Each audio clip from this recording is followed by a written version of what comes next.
कभी पाकिस्तान क्रिकेट में वसीम अकरम, वकार यूनुस और उसके कुछ बाद शोएब अख्तर का एक अलग जलवा हुआ करता था, एक अलग रुतबा होता था।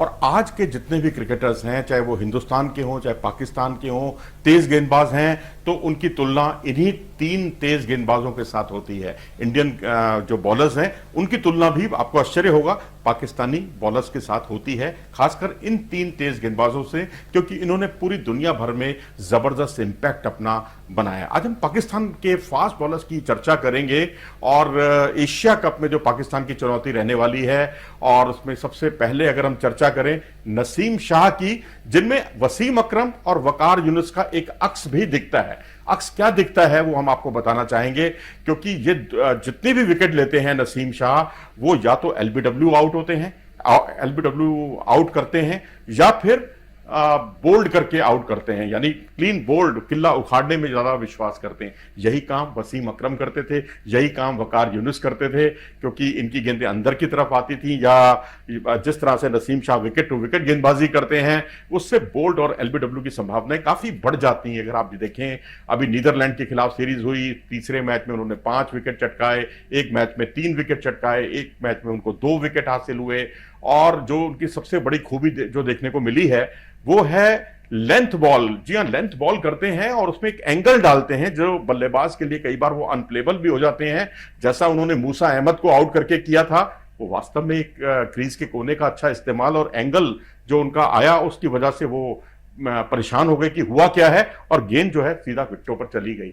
इसी तरह से एक अतिरिक्त उछाल है उनके अंदर, एक खूबी, उस पर उन्होंने विकेट लिया। इस तरह से फॉरवर्ड डिफेंसिव शॉट खेलने गए बल्लेबाज, उस पर वो चूक गए, गेंद बैट और पैड के बीच में से निकल गई, वो भी गुड लेंथ बॉल थी। गुड लेंथ उनकी लगता है फेवरेट स्पॉट है, वहीं से वो ज्यादातर विकेट चटकाते हैं। और एक विकेट उनको मिला था, एक बल्लेबाज की गलती थोड़ी ज्यादा थी उसमें, वो स्लॉग स्वीप खेलने गए थे जिस पर उन्होंने विकेट खोया, और एक विकेट उनको बिल्कुल शाहिन शाह अफरीदी वाले अंदाज में मिला, क्योंकि अफरीदी के मैंने ज्यादातर विकेट जो देखे हैं वो कई बार बल्लेबाज परेशान सा हो जाता है और वो बड़ा परेशानी में अपना विकेट जो है मिड विकेट की तरफ या तो गेंद को उठाने की कोशिश करता है, परेशानी से, जिसमें उनका कॉन्फिडेंस झलकता नहीं है। और वही कुछ देखने को मिला जहां उन्होंने मिड विकेट पर एक बल्लेबाज को कैच कराया। इसके अलावा उन्होंने, अगर दूसरा वनडे हम मैच देखें, तो नीदरलैंड का एक विकेट उन्होंने अच्छी निप बेकर पर विकेट लिया, फुलर लेंथ पर बोल्ड किया उन्होंने, क्योंकि गेंद आगे रखते हैं, बल्लेबाज को कोई किसी तरह का मौका नहीं देते। और एक विकेट उनको ब्लॉक होल में गेंद टिप्पा डालकर, गेंद जो पिच हुई थी उस पर मिला, एलबीडब्ल्यू आउट किया उन्होंने। और पहले मुकाबले में जो उन्होंने विक्रमजीत को आउट किया था, वो भी बैक ऑफ लेंथ गेंद थी, वहां जरूर इन्होंने एक रिजवान के हाथों कैच कराया था, लेकिन जो दूसरा विकेट था वो भी उनका बहुत ही शानदार, जिसे कहते हैं वेस्ली को उन्होंने वहां पर आउट किया था एक अच्छी निप ब्रेकर गेंद पर। तो गेंद अंदर की तरफ इनकी तेजी से आती है, और टेस्ट मैच में जो एक अनुशासित गेंदबाजी होती है, जिसे डिसिप्लिन गेंदबाजी कहते हैं, वो गेंदबाजी इनमें दिखाई देती है। और ये मैं कहूंगा टीम मैनेजमेंट के, पाकिस्तान टीम मैनेजमेंट के बेशक बड़े उल्टे सीधे फैसले रहे हों, लेकिन इस मामले में नसीम शाह से को T20 क्रिकेट में खिलाने का फैसला बहुत ही सही है, काबिले तारीफ है, और ये पाकिस्तान के लिए एक ट्रम्प कार्ड साबित हो सकते हैं इस एशिया कप में। और वैसे भी अगर हम देखा जाए, अब शाहिन शाह अफरीदी नहीं है, उन पर बहुत बड़ी जिम्मेदारी है टीम की। हालांकि तजुर्बा उनके पास ज्यादा नहीं है, लेकिन टेस्ट क्रिकेट का तजुर्बा, टेस्ट क्रिकेट एक मुकम्मल क्रिकेट माना जाता है, और उसका तजुर्बा इनके यहां बहुत काम आ सकता है। वही कुछ उन्होंने कर दिखाया। अभी बड़ी टीमों के खिलाफ उनको गेंदबाजी करना बाकी है, और जब वो T20 क्रिकेट में बड़ी टीमों के खिलाफ जब विकेट चटकाएंगे, तो मुझे लगता है कि वो एक मुकम्मल क्रिकेटर कहलाएंगे, जहां तक गेंदबाजी का सवाल है। दूसरे बॉलर की हम चर्चा करें तो हैरिस राउफ के कुछ प्लेयर्स के बारे में कहा जाता है कि वो बहुत तपकर आते हैं। ये तपकर नहीं आए हैं, ये सीधा आपको बिग बैश लीग और तमाम जो दुनिया भर की लीग है वहां चमकता हुआ ये सितारा था, वहां ये चमक कर आए हैं, क्योंकि इन्होंने ज्यादा जो है कायदे आजम ट्रॉफी या डोमेस्टिक क्रिकेट खेला नहीं है। इसके बावजूद यह खिलाड़ी ने अपनी रफ्तार से बहुत प्रभावित किया है। इनकी निप बेकर गेंदें भी बहुत अच्छी होती हैं, इनमें वैरायटी बहुत ज्यादा है, इतनी वैरायटी है कि जितनी पाकिस्तान के किसी भी तेज गेंदबाज में इस समय तो नहीं है, जितनी हैरिस राउफ में है। ये स्लोअर बहुत अच्छी कराना जानते हैं, और विविधतापूर्ण गेंदबाजी, ऑफ कटर भी ये कराते हैं। तो ये कुछ एक खूबियां हैं जो हैरिस राउफ को एक विशिष्ट गेंदबाज बनाती हैं। तीसरे बॉलर हैं मोहम्मद जूनियर, वसीम जूनियर।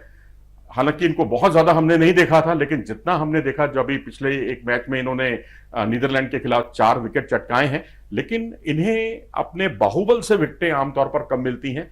किस्मत के बहुत धनी हैं, विकेटें इनको मिल जाती हैं। इनको देखकर तो मुझे कभी कभी शार्दुल ठाकुर याद आते हैं, क्योंकि शार्दुल ठाकुर का कोई इतना ज्यादा आतंक नहीं है बल्लेबाजों पर, लेकिन वो विकेट चटकाने में नंबर 1 है। कई बार अच्छे अच्छे बुमराह को विकेट उतने नहीं मिल पाते, शमी को नहीं मिल पाते जितने शार्दुल ठाकुर को मिल जाते हैं। वही कुछ मोहम्मद वसीम जूनियर के साथ है, जो उन्होंने 4 विकेट चटकाए। एक तो उनको लेग साइड के बाहर जाती गेंद पर विकेट मिल गया, एक उन्हें फुल टॉस पर विकेट मिल गया। तो इसे आप उनकी खुशकिस्मती कहिए कि वो विकेट चटका लेते हैं। लेकिन अच्छी बात यह है, पाकिस्तान के जितने भी तेज गेंदबाज हैं, सब में गति है, स्पीड बड़ी जबरदस्त है। और अब हसनैन आए हैं, तो हसनैन तो खैर स्पीड के सौदागर माने जाते हैं, रफ्तार के सौदागर उनको कहा जाए तो गलत नहीं होगा।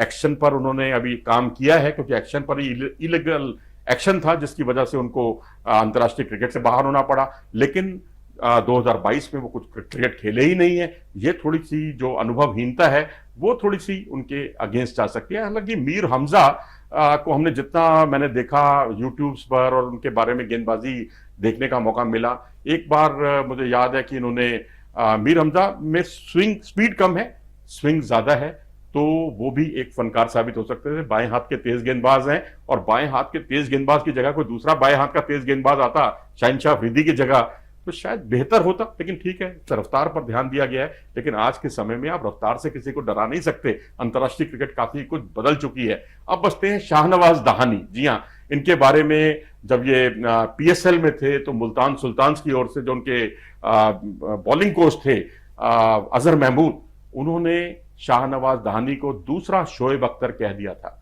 जी हाँ, थोड़ा सा अतिशोक्तिपूर्ण जरूर लगा था, लेकिन इस खिलाड़ी ने अपना हुनर दिखाया PSL में। लेकिन अभी साथ ही उन्होंने ये भी कहा कि इनकी अभी रिस्ट पर काम करने की जरूरत है। अभी इनको विविधतापूर्ण गेंदबाजी जो है उसकी कला सिखाने की जरूरत है, और अभी परिपक्व है, उनको करने की जरूरत है। मैच्योरिटी आ जाएगी समय के साथ साथ, लेकिन इस खिलाड़ी में भविष्य का बहुत बड़ा खिलाड़ी बनने की क्षमताएं हैं, ऐसा कहना था अजहर महमूद का। तो अब उम्मीद कीजिए कि शाहनवाज दहानी, हैरिस राउफ और नसीम शाह की तिकड़ी, जो मुझे लगता है कि ये 3 खिलाड़ी जरूर उतरेंगे। चौथा खिलाड़ी अगर उतारना चाहें तो आप मोहम्मद वसीम जूनियर को उतार सकते हैं।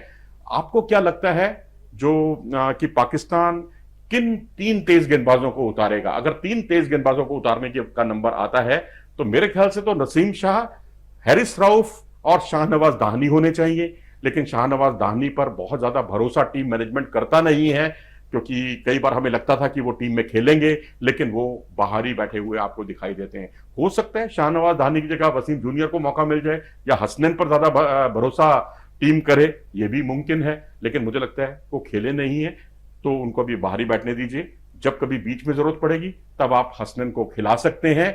लेकिन बेस्ट अटैक मेरे ख्याल से नसीम शाह, हैरिस राउफ और शाहनवाज दहानी, ये बेस्ट अटैक हो सकता है 3 खिलाड़ियों का। आप क्या सोचते हैं? अपनी राय हमें कमेंट सेक्शन में जरूर दें। अगर आपको ये वीडियो पसंद आया हो तो इसे लाइक करें और हमारे चैनल को सब्सक्राइब भी करें। नमस्कार।